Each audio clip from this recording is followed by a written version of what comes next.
भौजी भौजी हो बेरानिया लेके जल्दी जाओ, बुलाए हैं भैया तुमका इंतजार कर रहा है खेतवा में। का कई दिन आई जा काटो काहे कि सब मंजूर आए गए हैं खेते में, तो हर भौजी नहीं आई है। जल्दी कह दियो कि चली आवे नहीं तो लाल कह देबो उनके पिठिया है। का कहिया है जा कटो बिना मेहरारू के अगवाने कोनो टाल सपरत नहीं ना इनसे। अगर ना जाई हम कहूं तो मजा लेके अकेले कोनो टाल कह दी जा कटो, बस इनका यही आवत है। यही जल्दी जल्दी सब कमाओ, जल्दी अगवाई आवे के इनके कुछ नहीं ना। अरे चटकिलिया रे भाई वाह बड़की दीदी बहनी कलिया तो हर भैया कहीं राय की धनो बैठो आवे ताती कहीं तराए पर बरसत है एक कहीं कहत होई कि अब ना जाबे बहनी चल के बैठो आई तू, नहीं तो 70 गाड़ी दे है अब ड्राइवर बनवारी दे जरा के पूछ 70 मैं को बनाई कि नहीं ले पाई मोटकी है भैंसिया तो बहनी लगवा ली थी। तो ठीक है बड़की जीजी तू पहुंचा, हम आई पिया है इनमें जल्दी आओ। कई बड़की जीजी तोरे न वजह से आई पिया है हम लगवावे, नहीं तो जस तोहर नंदिया है बूढ़ा है हमका तो उनके खेत में जाए तो नहीं मन करत है। बहनी वही जसिया है तसिया है तो हमारे कहे आ जाओ हमारे खेत में धनवा लगवाई दियो। ठीक है जीजी आई पिया है। बड़की जीजी किनसे कौन नहीं गा देती है, निर्वाहन गा देती हो, ऐसे रोखे सोखे निर्वाही करब नहीं नीक लागत है। बढ़िया बढ़िया मौसम बाबा है, झिमिर झिमिर बरसत है, जाड़े लगता है। बड़की दीदी कह दिया नहीं तो जानो कि ठंडी के मारे मन नहीं करता है। देखो भैया देखो तब हम हिन का कजरिया गावे के पर जात है। भैया बाबू लोगन बहुत पुरानी निर्वही गावे जात हुई। वीडियो कैसन लगता है कमेंट करके जरूर बताओ। वीडियो अच्छा लगे तो वीडियो को लाइक करो, चैनल को नया चैनल को सब्सक्राइब जरूर करो भैया बाबू लोगन। फिर भैया बाबू लोगन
बढ़िया पिया मेहंदी मंगवाई दमोती झील से जाए के सही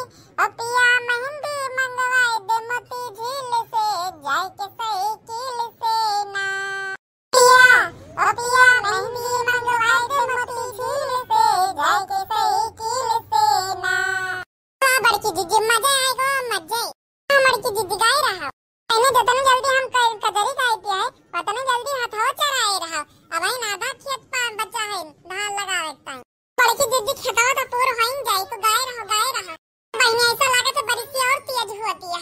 ये बाबू लोगन ये वीडियो का पार्ट 1 यहीं तक रहा। वीडियो अच्छा लगा तो वीडियो को लाइक करो, चैनल को सब्सक्राइब करो और वीडियो को शेयर करो जरूर ना भूले भैया बाबू लोग। काका ताऊ चाई चाचा बहनी लोगन का भेज दियो भैया बाबू लोगन ये वीडियो। बाबू लोगन सबका जरूर बोलते कि जे हमारे चैनल का अभी तक सब्सक्राइब नहीं किया सब्सक्राइब जरूर कर लियो। Next part